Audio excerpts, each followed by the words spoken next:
free. The people of Bangladesh are free.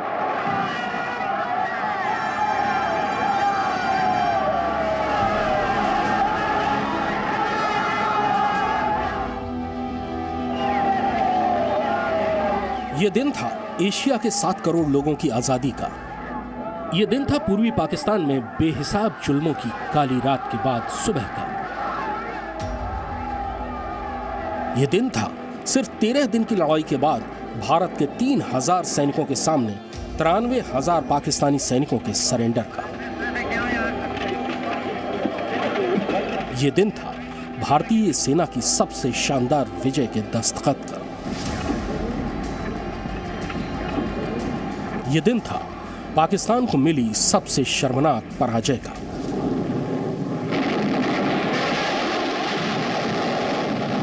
सोलह दिसंबर के दिन न केवल पाकिस्तान बल्कि पूरी दुनिया को भारत की ताकत का अंदाजा हो गया था। यह दिन एक नए राष्ट्र बांग्लादेश के उदय का था। Bangladesh is free.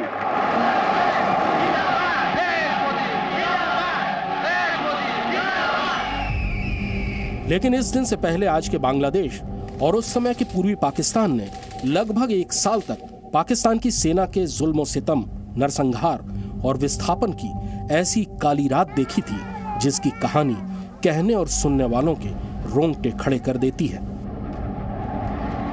इस काली रात ने पूर्वी पाकिस्तान में रहने वाले 1 करोड़ लोगों को शरणार्थी बनने पर मजबूर किया था। इस रात के शिकार लोगों की तादाद कुछ आंकड़ों के मुताबिक 30 लाख तक थी। इस लंबी रात में अलग अलग आंकड़ों के मुताबिक 4 लाख महिलाओं के साथ बेहद क्रूरता से बलात्कार किया गया, जिनसे पैदा हुए बच्चों के अलग अलग आंकड़ों के मुताबिक तादाद 70,000 से 2.5 लाख थी। इतिहास के पन्नों को पलट कर देखें तो ये पाकिस्तान के शराबी और अय्याश तानाशाह जनरल याहिया खान, शातिर नेता जुल्फिकार अली भुट्टो और बर्बर पाकिस्तानी सेना का सबसे काला कारनामा है।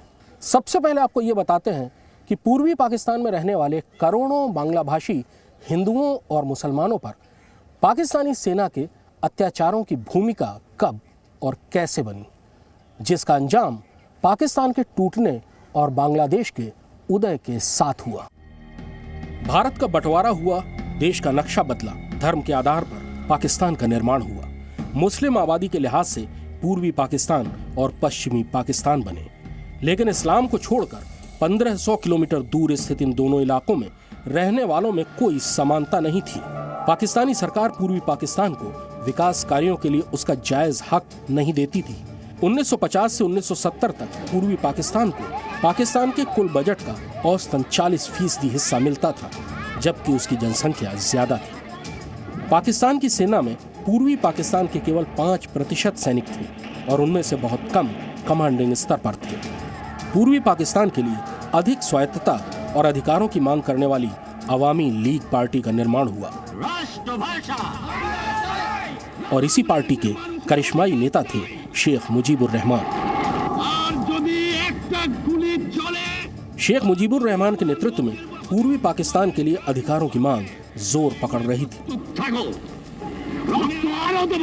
1970 में हुए आम चुनाव में पूर्वी पाकिस्तान की पार्टी बांग्लादेश अवामी लीग ने 169 में से 167 सीटें जीत ली और 313 सीटों वाली नेशनल असेंबली में बहुमत हासिल कर लिया। चुनाव परिणाम के मुताबिक मुजीबुर रहमान को पाकिस्तान का अगला प्रधानमंत्री होना था, लेकिन पश्चिमी पाकिस्तान अवामी लीग के अध्यक्ष शेख मुजीबुर रहमान को प्रधानमंत्री बनाने के लिए तैयार नहीं था। 3 मार्च 1971 को राष्ट्रपति जनरल याहिया खान, भुट्टो और शेख मुजीब की ढाका में भविष्य तय करने के लिए मुलाकात हुई, लेकिन नाकाम रही। 7 मार्च को शेख मुजीब ने ढाका के रेस कोर्स ग्राउंड में एक विशाल रैली को संबोधित कर राष्ट्रपति के सामने 4 मांगे रखी। मार्शल लॉ तुरंत उठाया जाए, सेना अपने बैरकों में वापस चली जाए, पूर्वी पाकिस्तान में हुई मौतों की जांच की जाए और 25 मार्च को असेंबली शुरू होने से पहले सत्ता का हस्तांतरण पूरा हो जाए। शेख मुजीब ने हर बंगाली से अपने घर को किले में बदलने का आह्वान किया और कहा कि ये आजादी का संघर्ष है।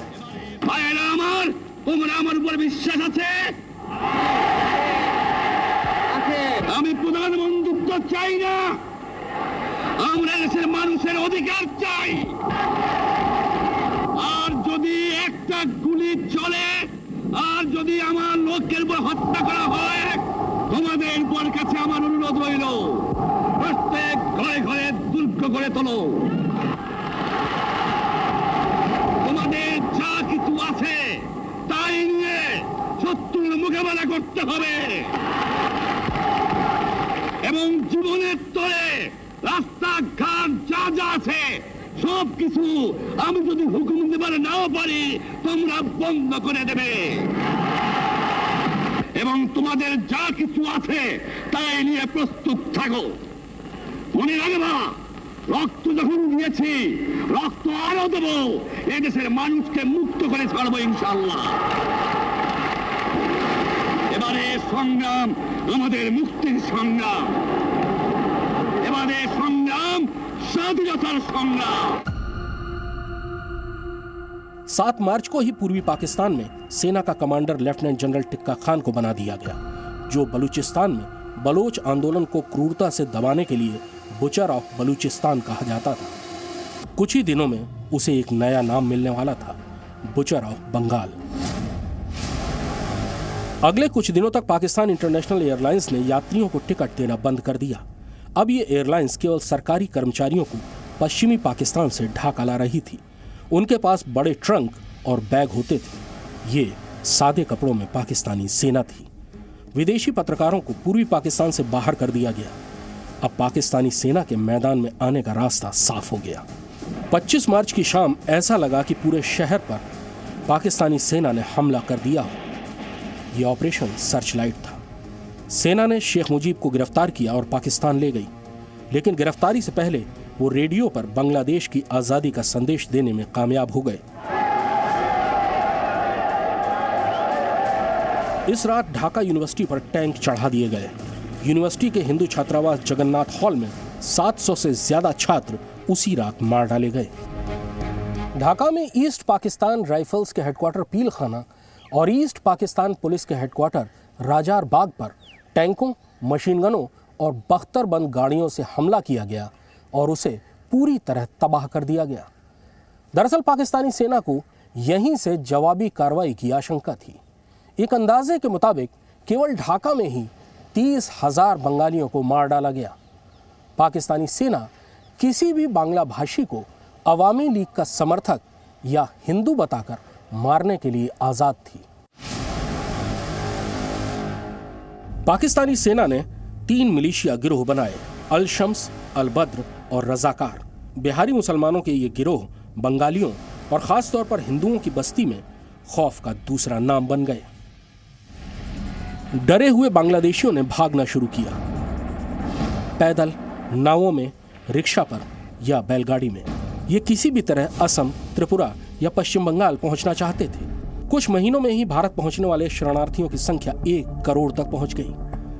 इनमें 60 से 70% हिंदू थे, लेकिन हर बांग्लादेशी इतना भाग्यशाली नहीं था। This is not only a question of relief, it's an economic question, it's a political question, it's a social question for us. What was supposed to be Pakistan's internal problem is now sought to be made in India's internal problem. पश्चिमी पाकिस्तान के सैनिक हिंदुओं और बुद्धिजीवियों को पूरे फसाद की जड़ मानते थे। ये नफरत नरसंहार की सैनिक नीति बन गई। टिक्का खान की जगह अप्रैल में eastern commander lieutenant general A.A.K. Niazi को बनाया गया। युद्ध के बाद पाकिस्तानी सेना के अफसरों ने जांच कमेटी को बताया था कि सेना अध्यक्ष सहित सारे उच्चाधिकारी आपस में मजाक करते थे कि उन्होंने आज कितने हिंदुओं को मारा। एक लेफ्टिनेंट कर्नल ने कमेटी को बताया था कि जनरल नियाजी ने उससे सैनिकों से खास तौर पर पूछने को कहा था कि किसने कितने हिंदू मारे। मई में हिंदुओं को मारने का एक लिखित आदेश तक जारी कर दिया गया। बलात्कार लगभग 9 महीने तक चले नरसंहार का मुख्य हथियार था। हिंदू महिलाओं को सामूहिक बलात्कार के बाद क्रूरता से मार डाला जाता था, जबकि मुसलमान बंगाली औरतों को जिंदा छोड़ा जाता था ताकि वो अच्छे मुसलमान बच्चे पैदा करें। इधर भारत सरकार पर शरणार्थियों का बोझ बढ़ता जा रहा था। अप्रैल आते आते इनकी तादाद 10 लाख हो गई। इंदिरा गांधी सरकार पर कुछ करने का दबाव बन रहा था, यहाँ तक कि सीधी सैनिक कार्रवाई का भी। अप्रैल में इंदिरा गांधी ने सेना अध्यक्ष सैम मानेकशॉ से पूर्वी पाकिस्तान में सैनिक कार्रवाई पर चर्चा की। मेरा इरादा तो था कि जब लड़ाई करना है तो वेस्टर्न में भी करूंगा, ईस्टर्न में भी करूंगा, मगर पॉलिटिकली मेरे ऊपर एक असर पड़ी कि अब ये मुझे प्राइम मिनिस्टर का कि हमने क्या कहा था, पाकिस्तान के साथ हमारा कोई झगड़ा नहीं है, हमारे वहाँ 10 लाख रेफ्यूजीज आए हैं, हम कंडीशन मांगते हैं कि ये वापस जाए। अब भारत ने 2 रणनीतियों पर काम करना शुरू किया। अंतर्राष्ट्रीय समुदाय को पाकिस्तानी सेना के बर्बर नरसंहार की जानकारी देकर समर्थन जुटाना और दूसरी तरफ बांग्लादेश के संघर्ष को मदद देना। पूर्वी पाकिस्तान राइफल्स और पूर्वी पाकिस्तान पुलिस के सैनिक बांग्लादेश में पाकिस्तानी सेना से लड़ रहे थे। इनमें से बहुत से सीमा पार कर भारत आए और मुक्ति फौज, जो बाद में मुक्ति वाहिनी कहलाई, के रूप में संगठित हो गए।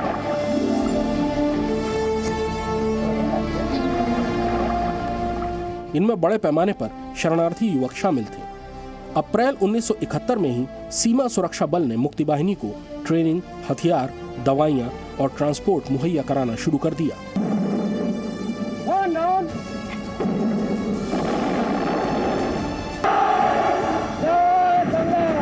मई से मुक्ति वाहिनी की ट्रेनिंग में भारतीय सेना सीधी जुड़ गई। मुक्ति वाहिनी को 7 सेक्टरों में बांटा गया और अलग अलग इलाकों से बांग्लादेश में पाकिस्तानी सेना पर हमले शुरू कर दिए गए। अप्रैल से लेकर नवंबर तक मुक्ति वाहिनी के योद्धाओं ने बांग्लादेश में 231 पुल, 122 रेलवे लाइन और 90 बिजली घर तबाह करके पाकिस्तानी सेना की सप्लाई लाइन काट दी। मुक्ति वाहिनी के हाथों पाकिस्तानी सेना के 237 अफसर, 136 जेसीओ और 3559 जवान मारे गए। इसके अलावा बड़ी तादाद में पुलिस, रेंजर और रजाकारों को ही मुक्ति वाहिनी के हाथों मरना पड़ा। I'm not looking for war. I'm trying to avert it by showing a lot of patience. But there's a limit to our patience too. So we're very close to it. I am equally going to make it very clear that the war is forced on us through a means of some action in East Pakistan. An attack on East Pakistan is an attack on Pakistan as a whole. पश्चिमी पाकिस्तान को पूर्वी पाकिस्तान हाथ से निकलता नजर आ रहा था। बौखलाहट में पाकिस्तान ने वो गलती कर दी जिसका भारत इंतजार कर रहा था।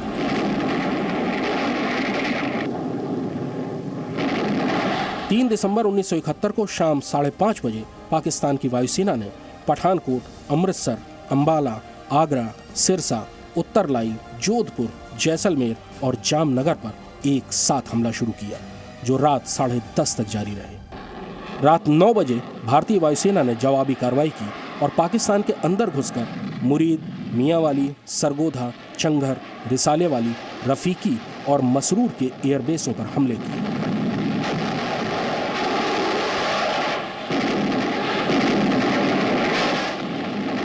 प्रधानमंत्री इंदिरा गांधी ने आधी रात को देश को संबोधित किया।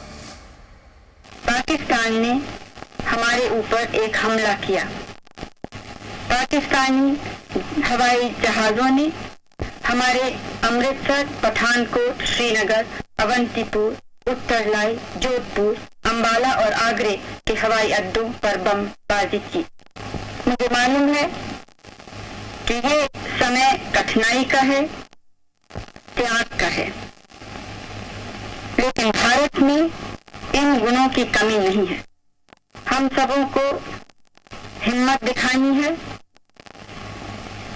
दृढ़ता दिखानी है, एकता दिखानी है और इस चुनौती का सामना जोरों से करना है।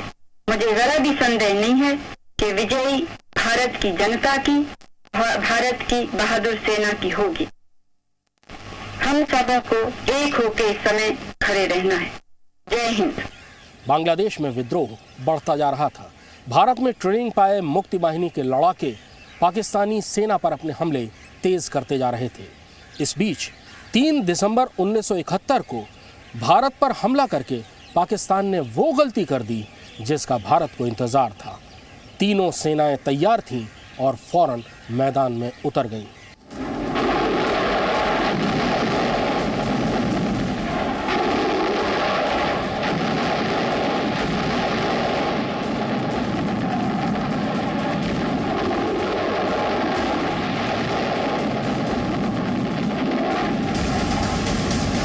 पाकिस्तान का पहला हमला अमृतसर और पठानकोट एयरबेस पर हुआ। दूसरा हमला कश्मीर के श्रीनगर और अवंतीपुरा एयरबेस पर हुआ। इन हमलों से कोई खास नुकसान नहीं हुआ।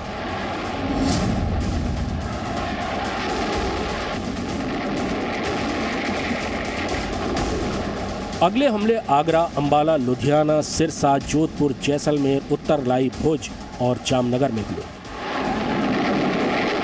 इन हमलों में कोई बड़ा नुकसान नहीं हुआ क्योंकि भारतीय सेनाएं हमले के लिए तैयार थी। यहां तक कि आगरा एयरबेस से कुछ घंटों बाद ही वायुसेना ने उड़ान भरनी शुरू कर दी थी। अब बारी भारत की जवाबी कार्रवाई की थी, जो भारतीय सेना ने उसी रात शुरू कर दी।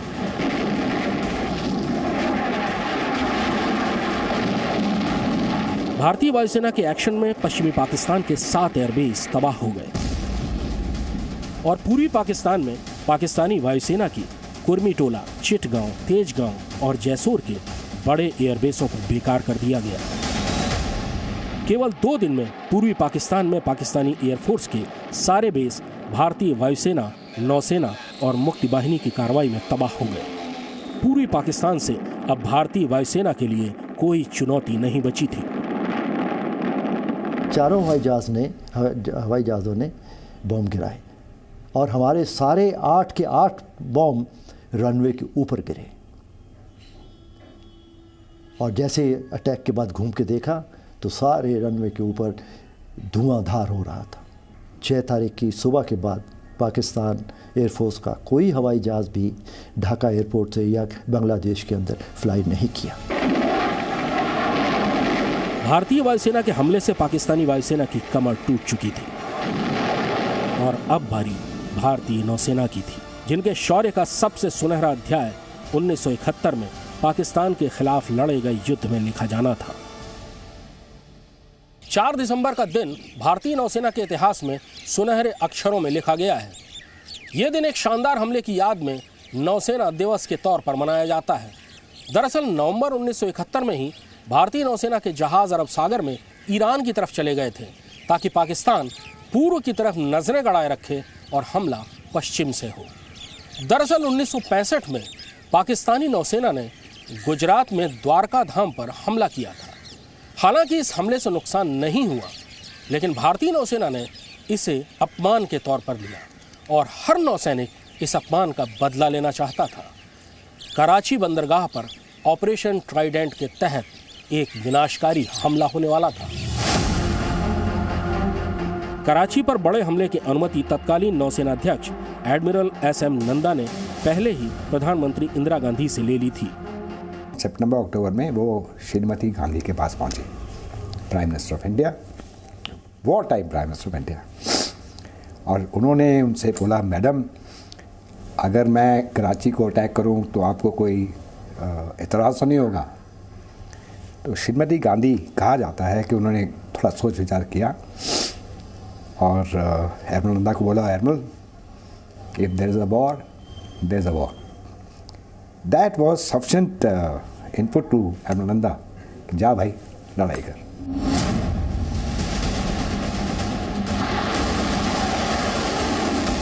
विद्युत क्लास की 3 मिसाइल बोट्स निपात, निर्घाट और वीर ने 4 और 5 दिसंबर की दरमियानी रात 460 किलोमीटर दूर कराची की तरफ बढ़ना शुरू किया।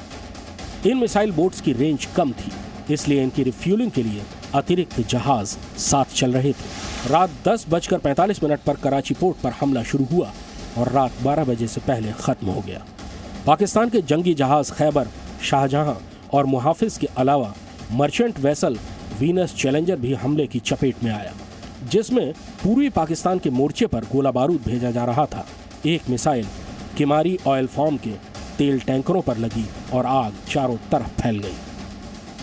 4th-5th की नाइट को अंगार हो गया वहाँ।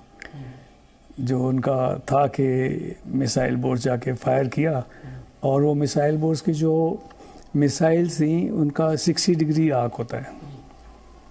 वो एक दफ़ा फायर हो गई तो सामने जो भी आएगा उसके ऊपर लॉक हो जाएंगी, वो शिप हो, शोर की कोई इस्टेब्लिशमेंट हो, तो एक दफ़ा लॉक होगी तो वो फिर रेंजिंग करते करते बिल्कुल पिन पॉइंट उसके ऊपर जाके हिट कर देंगी। तो उसमें शिप भी आ गए लपेटे में, और उसमें उनके ऑयल टैंक्स भी आ गए। सभी जहाज फौरन डूब गए और पाकिस्तान के 300 से ज्यादा नौसैनिक मारे गए। सभी भारतीय जहाज सकुशल अपने अड्डों पर पहुंच गए। कराची में अफरा तफरी फैल गई। पहले भारतीय हवाई हमले का अलर्ट हुआ और एंटी एयरक्राफ्ट गनें तैयार की गईं। फिर अफवाह फैली कि भारतीय सैनिक कराची पहुंच गए हैं और घबराहट चरम पर पहुंच गई।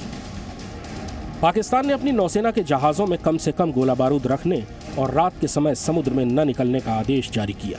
इससे पाकिस्तानी नौसैनिकों के मनोबल पर बहुत बुरा असर पड़ा। लेकिन अभी पाकिस्तानी नौसेना को एक और हमला झेलना था। 8-9 दिसंबर की दरमियानी रात 11 बजे विद्युत क्लास की ही एक अकेली मिसाइल बोट INS विनाश कराची की ओर बढ़ी। विनाश की कमान तत्कालीन लेफ्टिनेंट कमांडर विजय जेरथ के हाथ में थी, जिन्हें आज भी उस रात का एक एक लम्हा याद है। बिल्कुल अंधेरा था, पर रेडार जिस पर सारी पिक्चर आती है, कोस्ट लाइन आती है, कोई कांटेक्ट है समुद्र में, वो क्लियर आ जाता है। और चार्ट के साथ, चार्ट मैंने स्टडी किया हुआ था कि भाई कौन सा कोस्ट लाइन कहाँ पर है, क्या है, कहाँ है। जब मेरा रेडार ऑन हुआ और मैंने अपने OTC को रिपोर्ट किया कि 15 मील के करीब आगे एक जहाज़ों का गुच्छा है, तो उन्होंने बोला यही आपके टारगेट हैं, आप अटैक करो। मिसाइल बोट INS विनाश 4 मिसाइलों से लैस थी। एक एक करके लेफ्टिनेंट कमांडर विजय जेरथ ने 4 मिसाइलें फायर कर दी और कराची बंदरगाह आग में घिर गया। अटैक करने के पहले एकदम अंधेरी रात थी, और जब मैंने दरवाज़ा खोल के अपर ब्रिज पे कदम रखने की कोशिश की, 1 सेकंड के लिए तो मैं वहाँ जैसे जम गया था, क्योंकि बाहर जो दृश्य था वो उत्तर से लेके पूरब तक सारा होराइज़न 60 डिग्री 40-60 डिग्री तक सिर्फ आग ही आग थी। युद्ध शुरू होने के हफ्ते भर के बाद ही पाकिस्तान की वायुसेना और नौसेना लड़ने के काबिल नहीं बची। भारतीय सेनाएं तेजी से पूर्वी और पश्चिमी दोनों मोर्चों पर आगे बढ़ रही थीं। पूर्वी मोर्चे पर पाकिस्तान की सेना की हालत बहुत खराब थी। मुक्ति वाहिनी और भारतीय सेना यानी मित्र वाहिनी ने नवंबर से ही बांग्लादेश में अपनी बढ़त बना ली थी। वहां उनको स्थानीय समर्थन हासिल था, जरूरत पड़ने पर स्थानीय मदद हासिल थी और इलाके के चप्पे चप्पे की जानकारी थी। बांग्लादेश में पाकिस्तानी सेनाएं फंस चुकी थीं और उनके चारों तरफ वो लाखों बांग्लादेशी थे जो 1 साल के अत्याचारों का बदला लेने के लिए उनके खून के प्यासे थे। इस पाकिस्तान में मैं आहिस्ते आहिस्ते करके लड़ाई से पहले मेरी फ़ौज अंदर जाती रही, मगर मैं ऐसा नहीं करना चाहता था कि याया खान जल्दी नाराज़ हो जाए, जब तक मैं बिल्कुल नहीं तैयार। फिर 3 दिसंबर को शाम के 6 बजे याया खान ने गुस्सा किया, उसने हमला किया। भारतीय नौसेना के पास एयरक्राफ्ट कैरियर INS विक्रांत था, जो पाकिस्तान के लिए चुनौती था। पाकिस्तान ने अपनी सबसे ताकतवर सबमरीन गाजी को नवंबर में विक्रांत को खोजने और तबाह करने के लिए भेजा। गाजी ने बहुत खामोशी से अरब सागर और हिंद महासागर पार किया और बंगाल की खाड़ी में घुसी, लेकिन भारतीय नौसेना को उसका सुराग मिल रहा था। जब शुरू में हम पोर्ट ब्लेयर मद्रास छोड़ के विशाखापट्टनम छोड़ के हम पोर्ट ब्लेयर की तरफ गए और वहाँ एक आइलैंड ग्रुप में जाके छुप गए, और वो गाजी समझा कि हम विशाखापट्टनम में ही हैं, तो वहाँ चली गई। INS विक्रांत को सुरक्षित अंडमान के पास छुपा दिया गया और पाकिस्तानी सबमरीन को लालच देने के लिए एक दूसरे जहाज को विशाखापट्टनम के बंदरगाह पर खड़ा कर दिया गया। यहाँ तक कि विशाखापट्टनम के बाजार में INS विक्रांत के नाम से खरीदारी की गई और विक्रांत पर तैनात अफसरों के नाम से टेलीग्राम तक किए गए। गाजी जाल में फंस गई और विशाखापट्टनम के पास पहुंच गई। 3 दिसंबर की रात को INS राजपूत पूरी सतर्कता के साथ रात 11:40 पर बंदरगाह से निकला और उसे गाजी की आहट मिली। राजपूत के कैप्टन इंदर सिंह ने 2 बड़े डेप्थ चार्ज समुद्र में डाल दिए। आधी रात के कुछ बाद एक धमाके ने पूरे विशाखापट्टनम को हिला दिया। अपने 93 नौसैनिकों के साथ गाजी समुद्र में डूब गई। INS विक्रांत से उड़े सी हॉक्स और एलिजे फाइटर एयरक्राफ्ट ने चिटगांव, चालना, खुलना और मोंगला बंदरगाहों को तबाह कर दिया। पाकिस्तानी फौजें बांग्लादेश में पूरी तौर पर काट दी गई। उन तक समुद्र से न मदद पहुंच सकती थी और न ही सैनिक। पहले ही दिन में बंदरगाह में ही अटैक हुए सीहॉक से और सब डैमेज हो गए। तो किसी ने बाहर, चिटागोंग से तो कोई जहाज बाहर निकलने की कोशिश ही नहीं की। एक जहाज निकल रहा था खुलना की तरफ से, बाहर आ रहा था, उसको रिवर माउथ पर ही डैमेज कर दिया। वो जहाज भी में आग लग गई और ब्लैक स्मोक निकलना शुरू हो गया। डूबा नहीं, लेकिन इतना डैमेज हो गया कि क्रू छोड़ के भाग गए। फिर 1-2 जहाज हमको बाहर मिले, वो भी अटैक किए गए, उनके भी क्रू बोट लोअर की और भाग गए।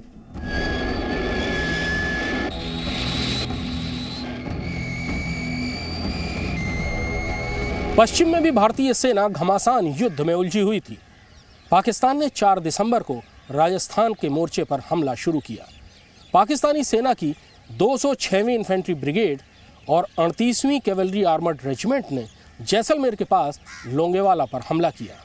यहां भारतीय सेना की 23वीं पंजाब रेजिमेंट की केवल एक कंपनी यानी 120 सैनिक तैनात थे। पाकिस्तान के लिए यह मोर्चा इतना आसान था कि उन्होंने आगे की लड़ाई के लिए एक दूसरी ब्रिगेड को भी रवाना कर दिया था, जिसे लोंगेवाला के आगे हमला शुरू करना था।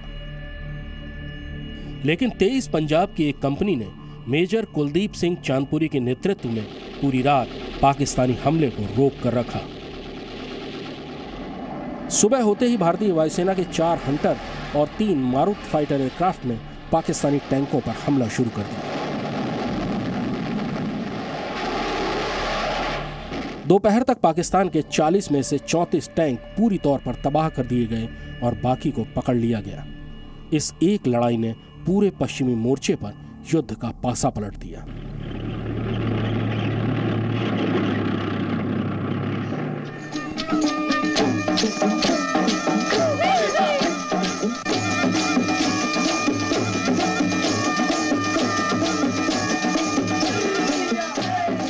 पाकिस्तान ने अटैक किया था हमारे ऊपर, वो उधर से एडवांस कर रहे थे।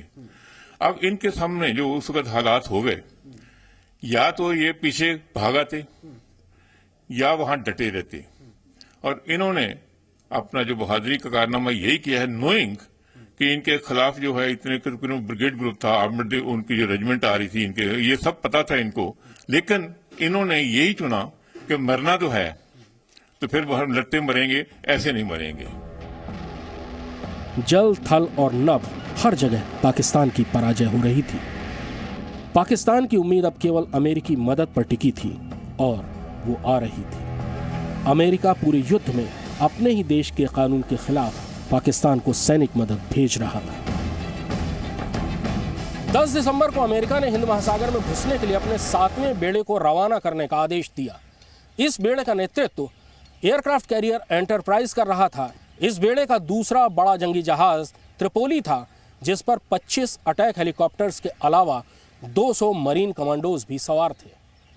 बेड़े में 3 गाइडेड मिसाइल शिप, 4 डिस्ट्रॉयर और अतिरिक्त गोला बारूद लिए एक जहाज और चल रहा था। ये एक बहुत बड़ी ताकत थी। पूरे भारत में आशंका घर कर गई। अफसरों के बीच में कोई तो बहुत वरीड थे कि हम तो शायद अगर 7th फ्लीट ने हमें अटैक किया तो हम बच नहीं सकते।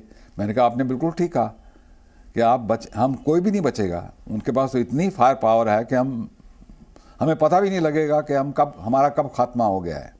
तो इसके लिए इससे डरने की क्या बात है? जब आपको पता ही नहीं है कि आपका क्या होगा, तो उस चीज का तो डर ही नहीं होना चाहिए। दिसंबर के दूसरे हफ्ते तक ये टास्क फोर्स सिंगापुर में तेल भरने के लिए रुकी रही। 13-14 दिसंबर की रात इस फोर्स ने मलक्का स्ट्रेट पार की और बंगाल की खाड़ी में घुसी। अमेरिका ने कहा कि ये फोर्स अपने नागरिकों को बांग्लादेश से निकालने के लिए भेजी जा रही है। तो मैं कहा मुझे बिल्कुल डर नहीं है। फिर तो मैं अपने आप को कहूँ मैं सबसे बड़ा जनरल बना हूँ कि पाकिस्तान को भी हराया और अमेरिकन को भी हराया।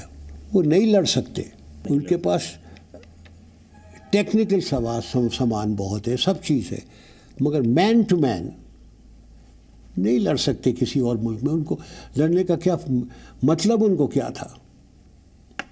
मुझे बिल्कुल डर नहीं थी। भारत में आशंकाएं अपने चरम पर थी और अमेरिका के साथ सीधे युद्ध की अफवाहें उड़ने लगी। लेकिन बहुत ऊंचे स्तर के कुछ लोगों के अलावा पूरे भारत को यह पता नहीं था कि उस दौर की महाशक्ति सोवियत संघ की इस पूरे घटनाक्रम पर नजर थी और वो अपने दोस्त भारत की मदद के लिए पूरी तौर पर तैयार था। 6 दिसंबर को ही सोवियत संघ के जंगी जहाजों के 2 बेड़े व्लादिवोस्टक से हिंद महासागर के लिए रवाना हो चुके थे। इनमें क्रूजर और डिस्ट्रॉयर्स के अलावा न्यूक्लियर मिसाइलों से लैस एक सबमरीन भी थी। एक अन्य न्यूक्लियर सबमरीन भी इनके पीछे चल रही थी। ये सोवियत बेड़ा अमेरिकी टास्क फोर्स का तब तक पीछा करता रहा जब तक वो हिंद महासागर से बाहर नहीं निकल गया। इधर पश्चिमी मोर्चे पर सिंध के बड़े हिस्से पर एक दुस्साहसी कमांडो ऑपरेशन के बाद भारतीय सेना ने कब्जा कर लिया था। 10वीं पैराशूट रेजिमेंट के commanding officer colonel Bhawani Singh के नेतृत्व में बाड़मेर के पास से 5 दिसंबर को कमांडोज ने दुश्मन के इलाके में घुसना शुरू कर दिया। 7 दिसंबर को पाकिस्तानी रेंजर्स के हेडक्वार्टर छाछरों पर बहुत आसानी से कब्जा कर लिया गया। 8 दिसंबर को नगर पारकर और वीरबाह पर भी कब्जा कर लिया। इसके बाद इस्लाम कोट पर भी तिरंगा लहरा दिया गया। भारतीय सेना पाकिस्तानी इलाके में 80 किलोमीटर अंदर जा चुकी थी और मजबूत कब्जा कर लिया था।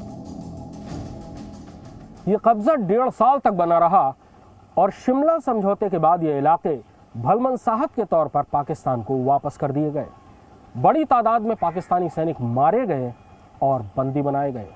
इधर बांग्लादेश में पाकिस्तानी फौजें लगातार हार रही थीं और अपनी खींच निरपराध बांग्लादेशियों के नरसंहार से उतार रही थीं।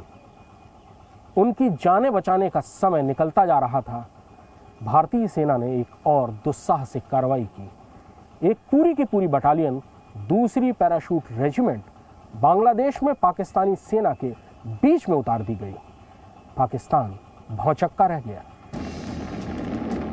11 दिसंबर को ढाका को जोड़ने वाली मुख्य सड़क पर बने पुंगली पुल पर कब्जा करने और ढाका को बचाने के लिए आ रही पाकिस्तानी सेना की 93वीं ब्रिगेड को रोकने के लिए 2री पैरा रेजिमेंट की पूरी बटालियन को पैराशूट से उतार दिया गया। पाकिस्तानी अपने बीच भारतीय कमांडोज को देखकर भौचक्के रह गए। दिन की रोशनी में दोपहर बाद 4:30 बजे 2री पैरा रेजिमेंट के कमांडोज उतरे और शाम तक उन्होंने पुल पर कब्जा करके पाकिस्तानी सेना का रास्ता काट दिया। इतने सारे वहाँ पे उस वक्त रिवर है आपके बांग्लादेश में, आप जानते हैं, वहाँ पर बड़ा मुश्किल है फ़ौज के लिए आगे बढ़ना, क्योंकि जगह जगह नाले हैं, दरिया हैं और बड़ा बड़ा पानी है, स्लश है। तो इंडियन एयरफोर्स ने, इंडियन आर्मी ने सोचा कि हम पैरा ड्रॉप करेंगे। अब पैरा ड्रॉप आप कब कर सकते हैं? जबकि दुश्मन का कोई हवाई जहाज़ हवा में नहीं हो। अब जब पाकिस्तानी हवाई जहाज़ हवा में नहीं था तो ये भी हमें अपॉर्चुनिटी मिली कि हम पैरा ड्रॉप करें। कहाँ करें? एनिमी फोर्सेस की पीछे, ताकि वो उधर से उन पे प्रेशर करें और हमारी फ़ौज को आगे बढ़ने का मौका मिले। 13 दिसंबर तक भारतीय सेना ढाका के 10 से 15 मील के घेरे तक आ चुकी थी। 14 दिसंबर को भारतीय वायुसेना को खबर मिली कि पूर्वी पाकिस्तान के गवर्नर ढाका में महत्वपूर्ण मीटिंग करने वाले हैं। इस मीटिंग में सेना और नागरिक प्रशासन के बड़े अधिकारी भी शामिल होने थे। विंग कमांडर बीके विश्नोई उस समय पश्चिम बंगाल में अपने एयरबेस पर थे जब 10:55 पर उन्हें बताया गया कि 11:20 पर उन्हें ढाका में इस महत्वपूर्ण मीटिंग की जगह पर हमला करना है। तो ये जो मैसेज मीटिंग का था ये हमारे डिफेंस इंटेलिजेंस ने इंटरसेप्ट कर लिया कि मीटिंग 12 बजे हो रही है। और जब ये मैसेज मिला और ये मैसेज आर्मी हेडक्वार्टर या डिफेंस हेडक्वार्टर में गया तो उन्होंने सोचा ये बहुत ज़बरदस्त मौका है, इस टाइम पे अगर आप अटैक करो तो वो डिसीजन जल्दी ले लेंगे कि क्या करना है इनको। हमला हुआ और ये इतना सटीक था कि उस इमारत की छत तक उड़ गई जहां मीटिंग हो रही थी। पूर्वी पाकिस्तान के गवर्नर मलिक ने उसी समय एक कागज के टुकड़े पर अपना इस्तीफा लिखा और यूएन के प्रतिनिधि कैफली के हवाले कर दिया, जो इत्तेफाक से वहां मौजूद थे। उसी समय पूर्वी पाकिस्तान के कमांडर जनरल नियाजी अपना हेडक्वार्टर शहर के बीचों बीच ढाका यूनिवर्सिटी ले गया ताकि वो भारतीय वायुसेना के हमलों से बच सके। अब भारतीय वायुसेना ने शहर के बीच घुसकर नीचे उड़कर हमले शुरू किए। हमने इनको खदेड़ दिया। 15 तारीख को दोपहर तक 3 अटैक किए हमने और इनको वहाँ से खदेड़ दिया। उसी दिन फाइनली नियाजी साहब जो कह रहे थे कि हम 3 महीने या 6 महीने तक लड़ेंगे, 12 घंटे भी नहीं निकाल पाए। पाकिस्तान के शातिर विदेश मंत्री जुल्फिकार अली भुट्टो ने पाकिस्तान को बचाने की आखिरी कोशिश की यूनाइटेड नेशंस में। उन्होंने हर कोशिश की कि संयुक्त राष्ट्र भारत पर युद्ध रोकने का दबाव डाले, लेकिन न तो चीन और न ही अमेरिका की निक्सन सरकार उनका साथ दे सकी। भुट्टो ने बहते हुए आंसुओं के साथ अपने कागजात फाड़ डाले और सम्मेलन से बाहर आ गए।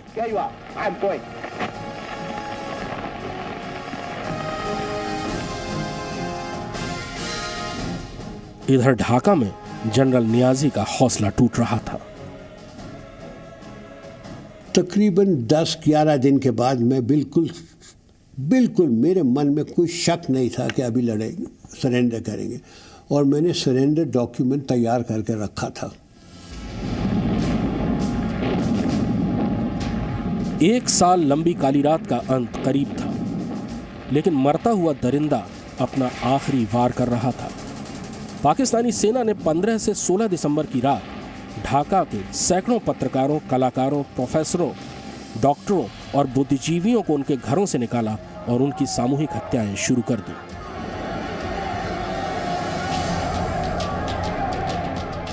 अगले दिन ढाका पहुंचने वाली मुक्ति वाहिनी और भारतीय सेना यानी मित्र वाहिनी को ढाका की गलियों, नालियों और गटरों से सैकड़ों लाशें निकालनी थीं, जिनका कुछ घंटे पहले ही कत्ल किया गया था। 16 दिसंबर को भारतीय सेना के प्रतिनिधि के तौर पर अकेले जनरल जैकब ढाका पहुंचे, जहां अभी भी हजारों पाकिस्तानी सैनिकों की किलेबंदी थी। पाकिस्तान की सेना की कमर पूरी तौर पर टूट चुकी थी और इधर भारत में इस युद्ध की रणनीति बना रहे सैन्य अधिकारी समझ चुके थे कि पाकिस्तान के पास सरेंडर के अलावा कोई चारा नहीं बचा। और फिर मैंने जगजीत सिंह को ये भी कहा था, I talk to him in English, कि ये तेरे लिए बहुत बड़ा दिन है, जब तू सरेंडर लेने जाएगा, take your wife with you. तो सब लोग कहते, yes take your wife, it's a big day in his life. दूसरे विश्व युद्ध के बाद सबसे बड़ा सरेंडर होना था, और वो भी सार्वजनिक तौर पर, उन बांग्लादेशियों की आंखों के सामने जिन पर 1 साल तक इसी पाकिस्तानी सेना ने सबसे भयानक अत्याचार किए थे। Please think it over.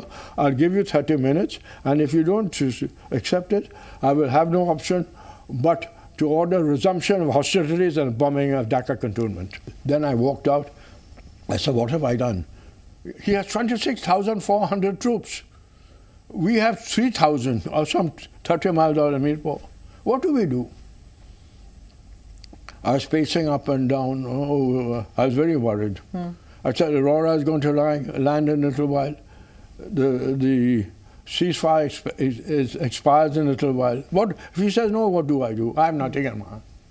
I have nothing in mind. So I walked back. The paper I gave him was lying on the table. I said, General, do you accept this? I asked him 3 times. He didn't answer. So I picked it up and I said, take it as accepted. Then I said that you will surrender in the race course.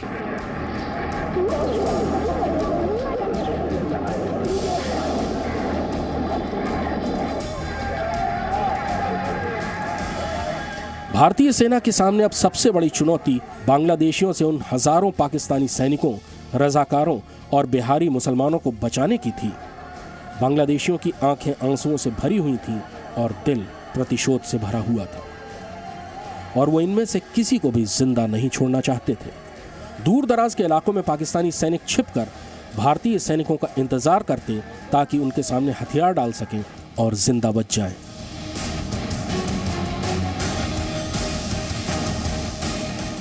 सौ पाकिस्तानी सैनिकों के 10 से 15 भारतीय सैनिकों के आगे हथियार डालने की भी घटनाएं हुई।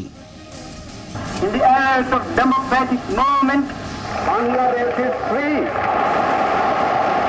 The people of Bangladesh are free.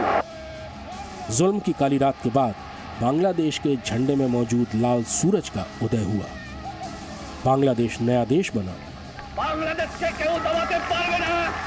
Sheikh Mujib Pakistan की कैद से आजाद हुए। भारत ने जो वादा किया था उसे पूरा किया। हमने यहाँ भारत में भी 3 वादे किए थे अपनी जनता से। पहले ये कि जो शरणार्थी यहाँ आए हैं वो सब वापस जाएंगे।